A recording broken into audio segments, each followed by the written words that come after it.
नमस्कार।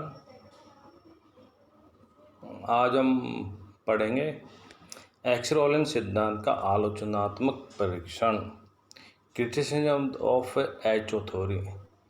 एक्सरॉलिन सिद्धांत का आलोचनात्मक परीक्षण। रिकॉर्डो के प्रत्यक्ष व्यापार सिद्धांत की तुलना में एक्सरॉलिन का सिद्धांत अधिक विस्तृत है और तर्कसंगत भी अपने विश्लेषण प्रस्तुत करता है यथार्थ ढंग से। इस वजह से उससे ज़्यादा ये इम्पोर्टेंट ही और व्यवहारिक भी है। फिर भी सिद्धांत की कुछ कमियां तो हुए हैं। उन कमियों के बारे में हम आज थोड़ा डीपली अध्ययन करेंगे कि सिद्धांत की क्या क्या कमियां हैं। एक्सरॉलिन सिद्धांत की कमियां, इसकी क्या क्या आलोचनाएं हैं। पहली जो आलोचना है इसकी यह की जाती है,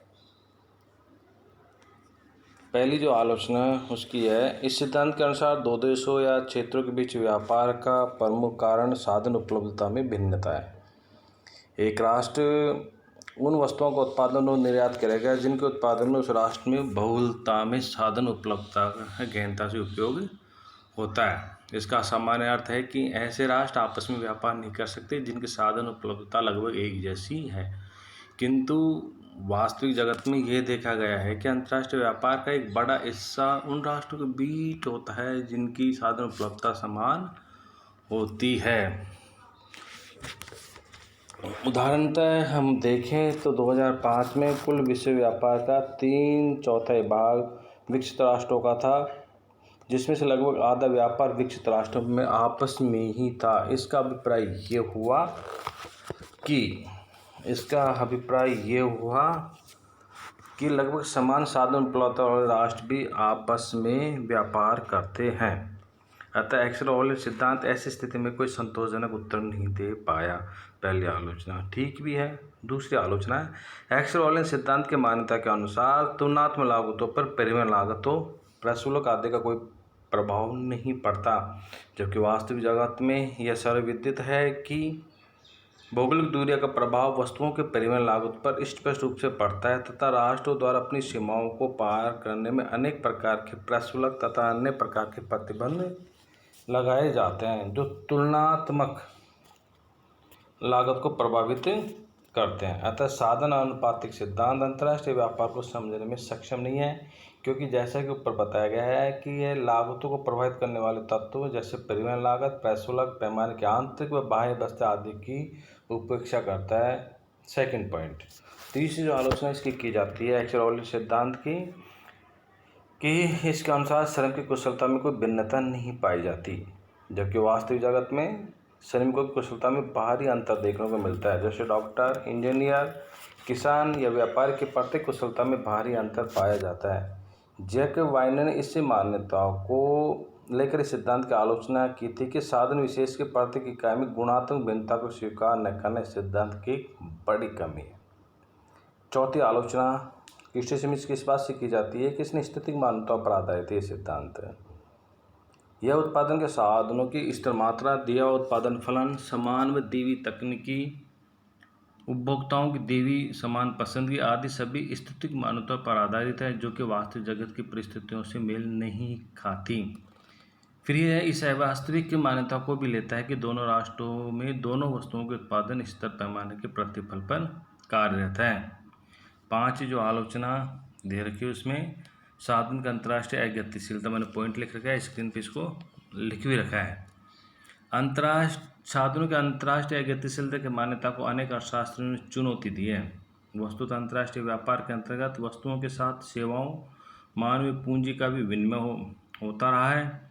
अनेक विकसित विकासशील राष्ट्रों के विनिर्माण, मैन्युफैक्चरिंग सेक्टर तथा प्राकृतिक संसाधन उत्खनन, नेचुरल रिसोर्स एक्सट्रैक्शन में विकसित देशों की तकनीकी ने विशेषज्ञों ने महत्वपूर्ण भूमिका निभाई है। कहने का मतलब है पूंजी अंतर्राष्ट्रीय लेवल पर अगतिशील नहीं है, ये पूंजी एक स्थान से दूसरे स्थान पर गई है। इसी प्रकार यूरोपियन कुशल श्रमिकों ने अमेरिका में जाकर महत्वपूर्ण भूमिका निभाई। अफ्रीका महाद्वीप के अनेक अकुशल श्रमिकों का अमेरिका में बड़ी मात्रा में आगमन हुआ, जिन्होंने अमेरिकी उत्पादन में बड़ी भूमिका निभाई थी। इसलिए साधनों की अंतर्राष्ट्रीय पूर्ण अगतिशीलता मानना इस सिद्धांत की एक कमी है।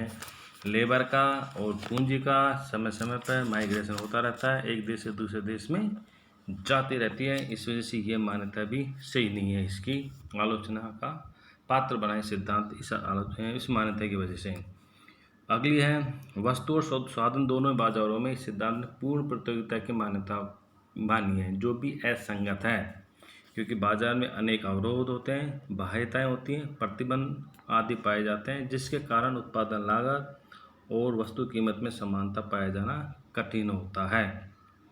वस्तु विभेद, प्रोडक्शन डिफरेंशिएशन, अंतर उद्योग व्यापार, इंट्रा इंडस्ट्रियल ट्रेड और इंटरनेशनल इकोनॉमी को फिजिकल आदि तत्वों का हेक्सरॉल सिद्धांत समावेश करने में पूरी तरह असफल रहा है। यद्यपि ये जो सभी आलोचनाएं हमने आपको की, हमने स्क्रीन पे भी लिखा रखी है, महत्वपूर्ण है, फिर भी हेक्सरॉल सिद्धांत के आधारभूत ढांचे को समाप्त नहीं कर पाती, क्योंकि बाद के अनेक अर्थशास्त्रियों ने इसमें संशोधन कर उसे पुनः स्थापित किया, जिसका हम आगे आपको अभी 5-7 मिनट के वीडियो में इसको फिर दिखा रहे हैं कि क्या संशोधन किए और क्या इसका चेंजिंग हुई। पहला, हेक्सरॉल सिद्धांत की 2x2x2 दो देश दो वस्तु और दो साधन मॉडल को विस्तृत कर इसे अनेक राष्ट्र, अनेक वस्तु तथा अनेक साधन के रूप में प्रस्तुत किया जा सकता है। यद्यपि इसे विश्लेषण थोड़ा क्लिष्ट कठिन जरूर हो जाता है, परंतु यह मूल सिद्धांत को सही सिद्ध करने में मदद करता है।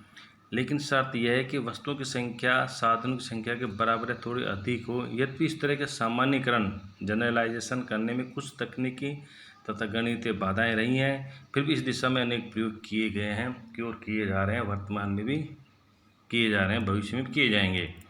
2x2 की जगह बहुत सारे राष्ट्र, बहुत सारे वस्तुओं को हम लोग लाके सिद्धांत के ऊपर थोड़ा क्लिष्ट हो जाता है। हेक्सरॉल सिद्धांत का विस्तार करते हुए श्रम को दो भागों में विभक्त किया गया था, अकुशल और कुशल। इस प्रकार हेक्सरॉल मॉडल में 3 साधनों, 2 के स्थान पर 3 तथा पूंजी, अकुशल श्रम तथा कुशल श्रम का समावेश किया गया है। इस सिद्धांत को नया नाम दिया गया है नव साधनानुपात दृष्टिकोण, न्यू फैक्टर प्रोपोर्शनल अप्रोच, या मानवीय पूंजी दृष्टिकोण, ह्यूमन कैपिटल अप्रोच।